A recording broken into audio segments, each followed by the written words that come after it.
À Mongata, ce matin, ces ingénieurs préparent les 150 hectares prévus pour la culture des boutures de manioc. Si on prépare bien le terrain, on n'aura aucun problème de machine. Aucune machine ne sera cassée pendant au moins 4 ans.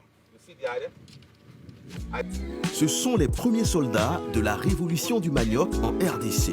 Leur stratégie commence par une forte mécanisation. Mais pour garantir les gros volumes de production que souhaite le gouvernement, ils ont développé des semences améliorées pour produire des super maniocs qui ne tombent jamais malades et sont plus productifs. Nous avons la variété Obama, Litoy, Ilona ainsi que Zizila. Une partie de ces super maniocs est destinée au marché domestique et le reste sera transformé dans des usines comme celle-ci. Le tubercule ne prend réellement de la valeur que lorsqu'il est transformé.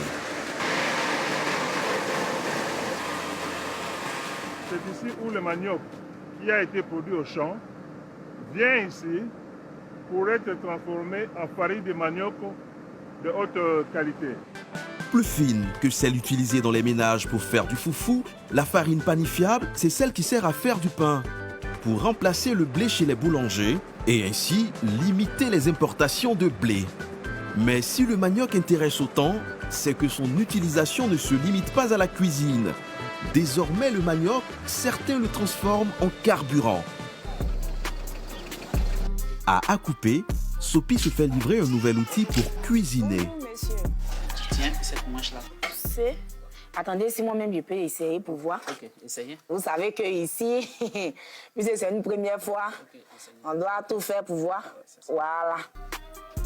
Un réchaud flambant neuf qu'elle alimente grâce au manioc, ou plutôt grâce à ce liquide incolore fabriqué à base du tubercule.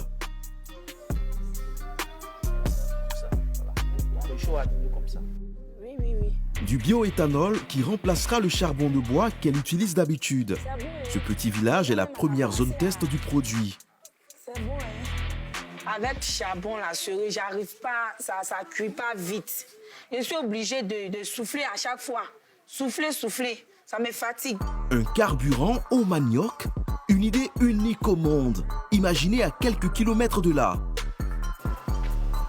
Eddie Abbé est l'inventeur de ce nouveau carburant. Ils ont envoyé l'eau de manioc de Manamak ici, là. C'est bon.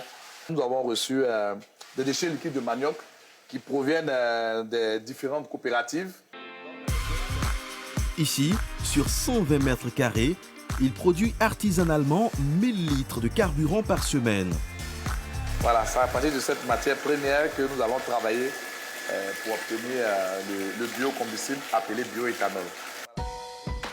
Cette pâte est mélangée à des additifs chimiques, puis chauffée, puis traitée ici, laissée au repos pour au final donner ce carburant domestique moins cher que le pétrole lampant et le charbon.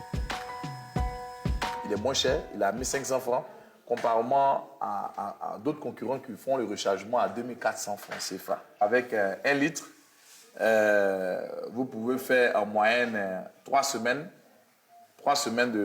d'utilisation. Eddie compte passer dans un an à 6000 litres par semaine, 6 fois plus qu'aujourd'hui pour un chiffre d'affaires de plusieurs millions de francs CFA.